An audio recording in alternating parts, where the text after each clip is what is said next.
Hello friends, welcome back to Aarti ताई की रसोई। कैसे हैं दोस्तों आप सब लोग। दोस्तों आज मैं आप लोगों के लिए रसोई से अपने ऐसा कुछ भी लेकर नहीं आ रही हूँ, स्पेशल रेसिपीज़ वीडियो। आज मैं आप लोग के लिए व्लॉग लेकर आ रही हूँ, वो भी वट सावित्री का। तो गाइज़ आज के व्लॉग में मैं आपको ये बताने वाली हूँ कि वट सावित्री के दिन मैं क्या क्या करने वाली हूँ, मैं कौन सी साड़ी पहनने वाली हूँ, कौन सी ज्वेलरी पहनने वाली हूँ और पूजा की हम क्या क्या तैयारी करेंगे और वट सावित्री के जो व्रत में जो जो पूजा का सामान लगता है, जो भी पूजा के लिए हमें चाहिए, वो मैं आपको बताऊंगी कि मैंने कौन कौन सी तैयारी करी है पूजा के लिए। तो चलिए मेरे साथ आज सारा दिन मेरे साथ बने रहिएगा और मेरे इस ब्लॉग को पूरा एंड तक देखिएगा। और मेरी ये वीडियोस आपको कैसी लग रही हैं मुझे कमेंट बॉक्स में कमेंट करके ज़रूर बताइएगा। तो चलिए मेरे साथ शुरू करते हैं पूजा से। तो सबसे पहले मैं भगवान की अपने घर की पूजा करूँगी, उसके बाद मैं आपको बताऊँगी कि वट सावित्री की पूजा के लिए मैंने कौन कौन से सामान इकट्ठे किए हैं। तो सबसे पहले हम पूजा से पहले घर का प्रिपरेशन कर लेते हैं। बच्चों के लिए मैं नाश्ता वाश्ता बना लेती हूँ, खाना बना लेती हूँ फटाफट से, क्योंकि इसके बाद मेरे को पूजा करने के लिए भी जाना है बाहर। तो चलिए फिर मेरे साथ मेरे घर में मेरी पूजा की तैयारी आप मेरे साथ देखिए। तो चलते हैं फिर ताई के साथ।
तो गाइज मैंने अपने भगवान और देवी देवताओं की पूजा कर ली है। अब मैं आ गई हूँ अपनी रसोई में और मैं फटाफट से बच्चों के लिए नाश्ता बनाने जा रही हूँ। मैंने आज पोहे की तैयारी करके रखी है। देख सकते हैं आप लोग, पोहे मैंने पहले से धो लिए हैं, धोकर मैंने रख लिए हैं। और ये आलू प्याज भी मैंने रेडी कर लिए हैं। और एक साइड मैं गैस पर दाल रखूंगी और एक साइड में कढ़ाई चढ़ाऊंगी। तो फटाफट से चलिए हम गैस ऑन कर देते हैं। तो ये देखिए मैंने गैस ऑन कर लिया है। एक साइड मैंने दाल रख दिया है, एक साइड में कढ़ाई चढ़ा चुकी हूँ। इसमें मैं नाश्ते बनाऊंगी बच्चों के लिए। और ये देखिए मैंने सब्जी भी रेडी करके रखी हुई है। पंपकिन की कद्दू की सब्जी मैं बना रही हूँ। तो ये भी मैंने रेडी करके रख लिया है। जैसे ही मेरे नाश्ते बनते हैं फटाफट से मैं ये सब्जी की भी तैयारी कर लूंगी। और सब्जी और दाल चावल बनाकर मैं फिर पूजा की तैयारी करूंगी।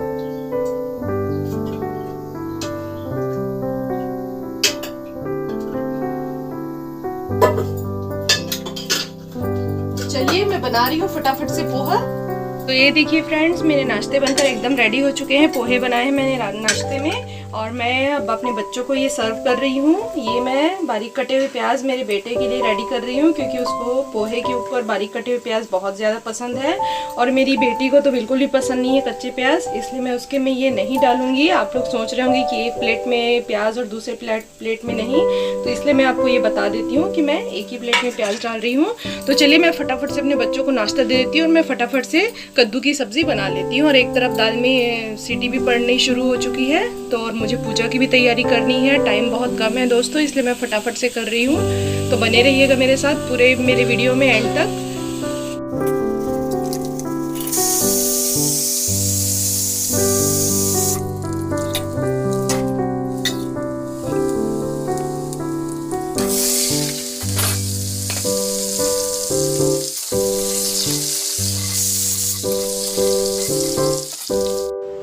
तो ये देखिए फ्रेंड्स, कद्दू की सब्जी एकदम रेडी हो गई है। और ये मैं आपको दिखा रही हूँ, दाल भी एकदम रेडी है और दाल भी रेडी हो चुके हैं, सब्जी भी रेडी हो चुकी है। कुकर में मैंने चावल भी रख दिए हैं। अब चलिए मैं फटाफट से पूजा की तैयारी कर लेती हूँ। तो ये देखिए दोस्तों, अभी मैं बड़ तैयार कर रही हूँ। आप देख सकते हैं ये मैं बड़ बना रही हूँ। इसे बड़ कहा जाता है। ये मैंने बांस की लकड़ी में बनाया है। आप चाहे तो इसे नए झाड़ू की स्टिक से भी बना सकते हैं। ये देखिए, ये जो 7 छोटी लकड़ियां होती है बांस की, उसमें हमें 7 बड़ बनाने होते हैं दोस्तों। और ये मैंने 12 लकड़ियां ली है बड़ी साइज की, इसमें हमें 12 बड़ बनाने होते हैं। ये जो 7 वाली होती है ये पीपल के वृक्ष के लिए होती है और ये जो 12 वाले होते हैं ये बरगद की वृक्ष के लिए होते हैं। जैसे कि आज की मान्यता है वट सावित्री के दिन की, आप सभी जानते होंगे कि आज के दिन वट सावित्री की पूजा की जाती है। और उसके साथ ही बरगद के पेड़ की भी पूजा की जाती है और पीपल के वृक्ष की भी पूजा की जाती है। तो आप लोग वैसे तो वट सावित्री की पूरी कथा जानते ही होंगे, वैसे हर कोई जानता है। और आप सभी को पता ही है कि आज का ये व्रत सारी सुहागनें महिलाएं रखती हैं। ये व्रत अपने पति की लंबी उम्र के लिए। तो मैंने भी आज अपने पति की लंबी उम्र के लिए ये व्रत रखा है। और आप सभी ये व्रत रखें, बहुत ही अच्छा होता है ये हमारे पतियों के लिए। और उनकी उम्र भी लंबी होती है और साथ ही बहुत ही शुभ फलदायी है ये व्रत।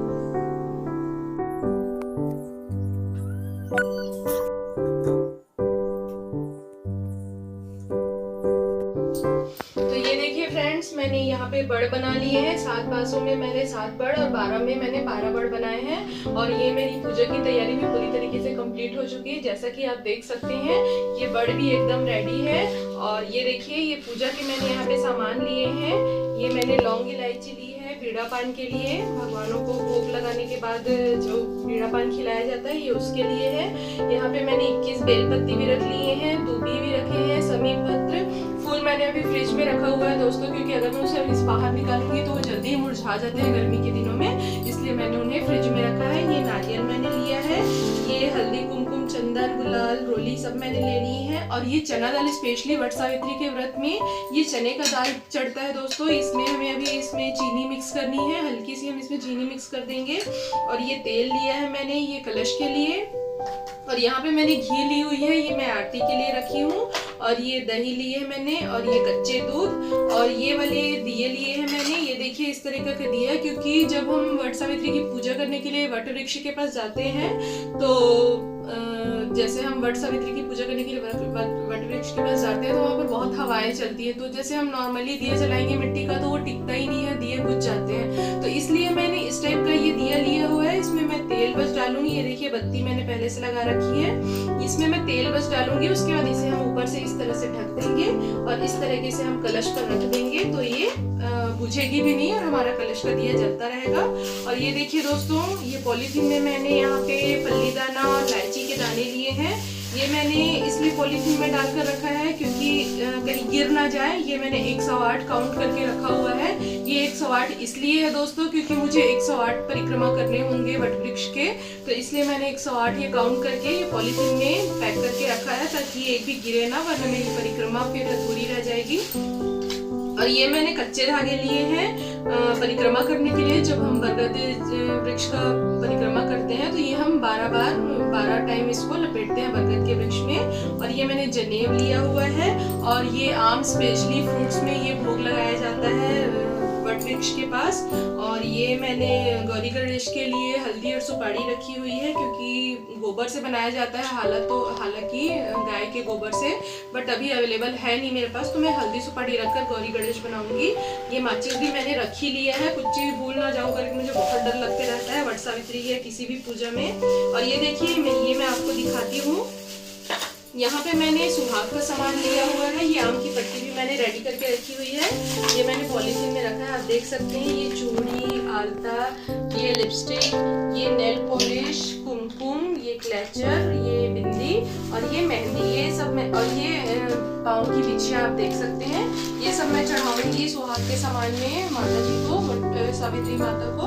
तो ये देखिए दोस्तों, ये भी पूरा रेडी। अभी भी मुझे कुछ सामान रखने हैं, बट वो मैं थैले में रख के ले जाऊंगी। आसन वगैरह और कलश का लोटा, थोड़े से चावल, कंडे, ये सब मैं एक थैले में डालकर लेकर जाऊंगी, क्योंकि इतने सारी चीज़ों के लिए 2-3 थालियाँ रखना बहुत मुश्किल होता है, तो हम ये सब करेंगे। और अब सिर्फ मुझे रेडी होना बाकी है दोस्तों। उसके पहले मैं आपको बताना चाहूँगी कि आप सभी जानते होंगे वट सावित्री जो पूजा है वो स्पेशली सावित्री जी के नाम पर लोग इसका व्रत करते हैं। जो सुहागन महिलाएं हैं वो सावित्री जी के नाम पर ये व्रत करते हैं। कहा जाता है कि पौराणिक मान्यताओं के अनुसार कि जो सावित्री जी थी वो राष्ट्रीय अश्वपति की बेटी थी, बहुत ही बड़े राजा थे वो। और वहीं पर द्युत सिंह जो राजा थे उनके पुत्र थे सत्यवान। तो सावित्री ने मन ही मन सत्यवान को अपना पति और अपना वर के रूप में चुन लिया था। तो नारद जी ने शायद उनसे कहा भी कि नहीं, ये आपके लिए उचित नहीं है सत्यवान जी, बट नारद जी की बात ना सावित्री ने सुनी और ना ही वो मानने को तैयार थी। वो उन्होंने कहा कि मैंने तन मन से सत्यवान को ही अपना पति और वर चुन लिया है।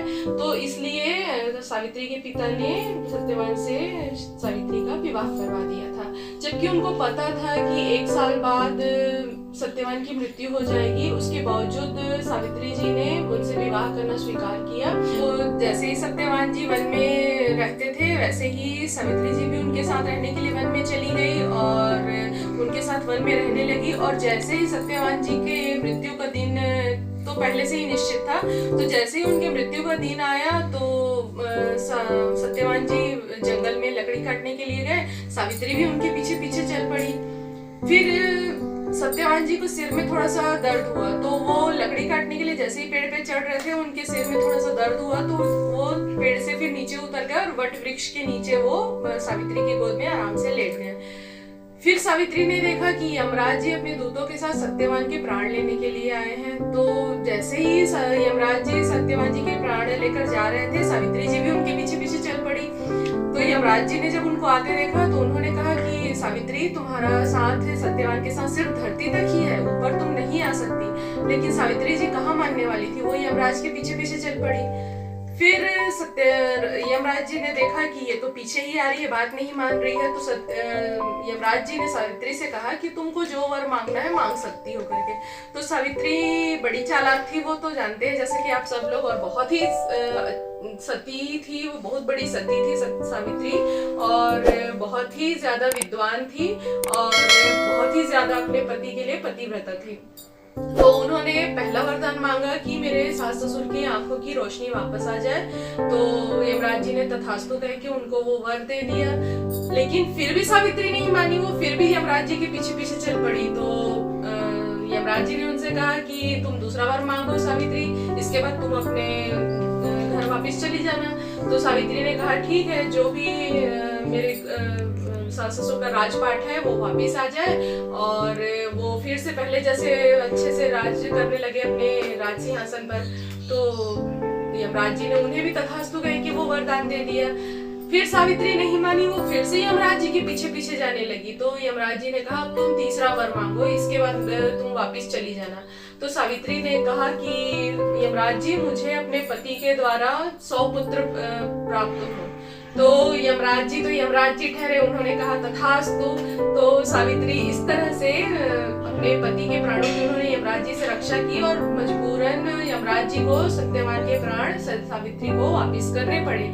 उसके बाद सावित्री और सत्यवान खुशी खुशी अपने घर पर आ गए और अपना राजपाट अच्छे से चलाने लग गए। तो इस तरह से उन्होंने अपने पति के प्राणों की रक्षा की, यमराज से अपने पति के प्राण वापस लेकर आई। तो उन्हीं के उसमें हम ये जो जितनी भी सुहागने हैं, ये वट सावित्री का व्रत करती हैं और अपनी पति की लंबी उम्र की कामना करती हैं, जितनी भी सुहागिने हैं वो।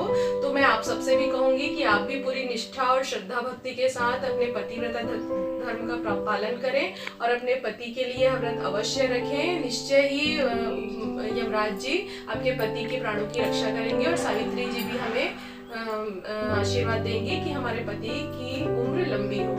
तो चलिए दोस्तों, मैंने आपको सावित्री और सत्यवान की कथा सुना दी है। तो अब मैं तैयार होने के लिए चलती हूँ। तो फटाफट से मैं तैयार हो जाती हूँ, फिर मेरे को वृक्ष के पास भी जाना है, बरगद के वृक्ष के पास पूजा करने के लिए। तो चलिए फिर मैं तैयार होती हूँ और मिलते हैं फिर मेरे तैयार होने के बाद। उसके पहले मैं आपको ये जरूर दिखाऊंगी कि आज मैं कौन सी साड़ी पहनने वाली हूँ और कौन सी ज्वेलरी पहनने वाली हूँ। ठीक है दोस्तों, तो बने रहिए मेरे साथ मेरे वीडियो में।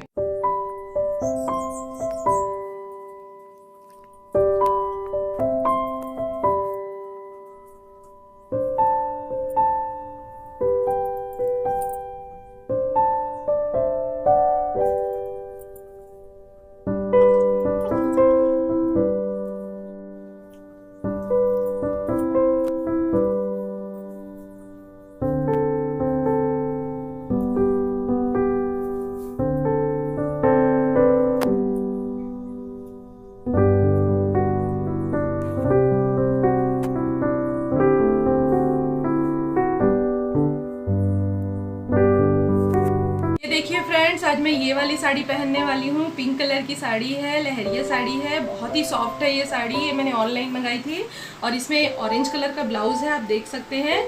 ये सिंपल थी ब्लाउज, ये लेस वगैरह मैंने टेलर से लगवाया है, ये इसमें नहीं था, ये मैंने लगवाया है। तो ये देखिए फ्रेंड्स, आज मैं ये वाला नेकलेस पहनने वाली हूँ। लॉन्ग में नेकलेस है ये वाली, आप देख सकते हैं, लक्ष्मी हार है ये।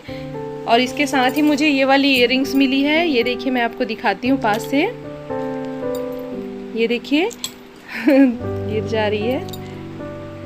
तो ये देखिए, ये वाला इयररिंग्स मुझे मिला है इसमें, ये दोनों।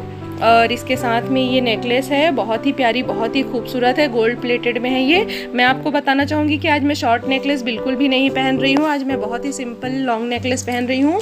उसके साथ ही इसमें मैं मंगलसूत्र कैरी करूँगी छोटा सा। मैं आज गोल्ड कुछ भी नहीं पहन रही हूँ, मैं सब आर्टिफिशियल पहन रही हूँ। उसके साथ ही मैं आपको दिखाऊँगी कि आज मैं ये वाला मंगलसूत्र पहन रही हूँ, आप लोग देख सकते हैं।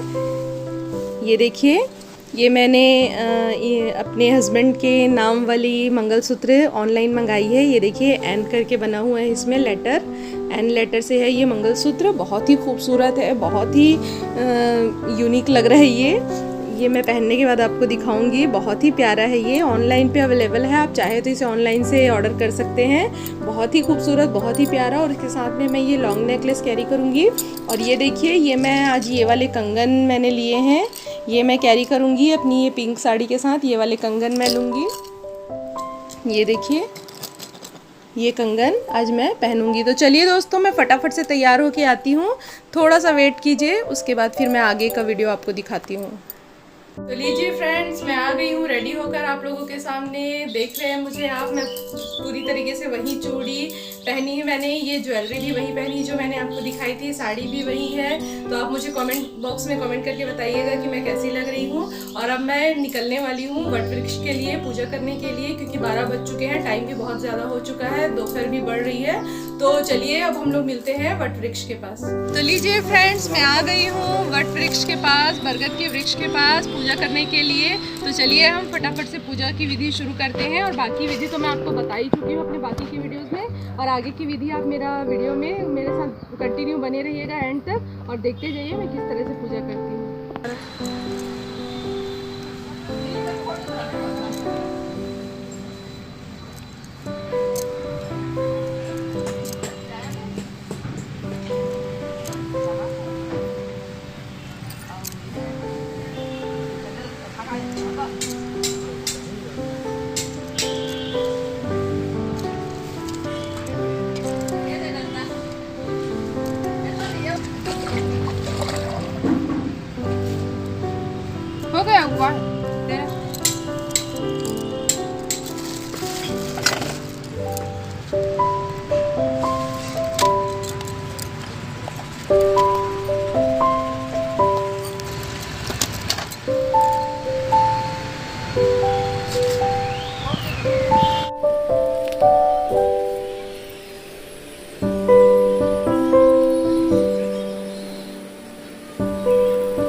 शक्ति मुझे मेरे इस निश्चय से नहीं डिगा सकती। मैं पुनः दृढ़तापूर्वक कहती हूँ कि सत्यवान मेरा पति होगा। सावित्री का ऐसा दृढ़ संकल्प सुनकर नारद जी ने कहा, राजा अशुपति को सम्मति दी कि राजा को समझा वो चले गए। राजा ने अशुपति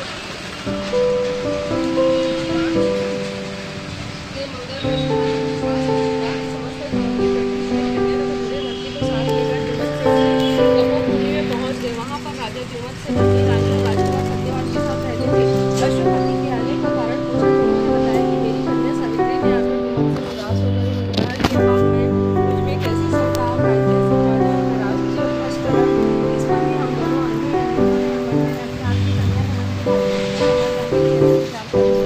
महाराज अशुपति ने कहा कि सावित्री ने इन सब बातों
इसे ऊसड़ कहते हैं और कई जगह इसको साबूदाना की खिचड़ी भी कहा जाता है। इसकी वीडियो मैं बहुत ही जल्दी आपको शेयर करूंगी।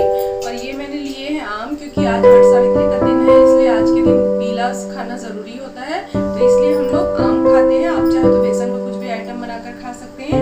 और ये मैंने सिंघाड़े लिए हैं, सिंघाड़े का मैंने मीठा भोग बनाया है। और ये वट सावित्री का प्रसाद। और ये दही ली है मैंने, दही में मैंने सेंधा नमक डाला हुआ है और हरी मिर्च और धनिया। तो ये फलाहार आज मैं करूंगी फ्रेंड्स, और आप लोग भी जाइए अपने घर में फलाहार करिए। और आप सबको एक बार फिर से वट सावित्री की बहुत बहुत शुभकामनाएं। तो मिलते हैं मेरे नेक्स्ट वीडियो में दोस्तों। अपना ख्याल रखिएगा और इसी तरह मेरे सारे वीडियोस एंड तक जरूर देखिएगा। और आज का मेरा ये ब्लॉग कैसा लगा आप मुझे कमेंट बॉक्स में कमेंट करके जरूर बताइएगा। और इसी तरह से मैं आपके लिए और भी ब्लॉग्स लेकर आती रहूंगी। प्लीज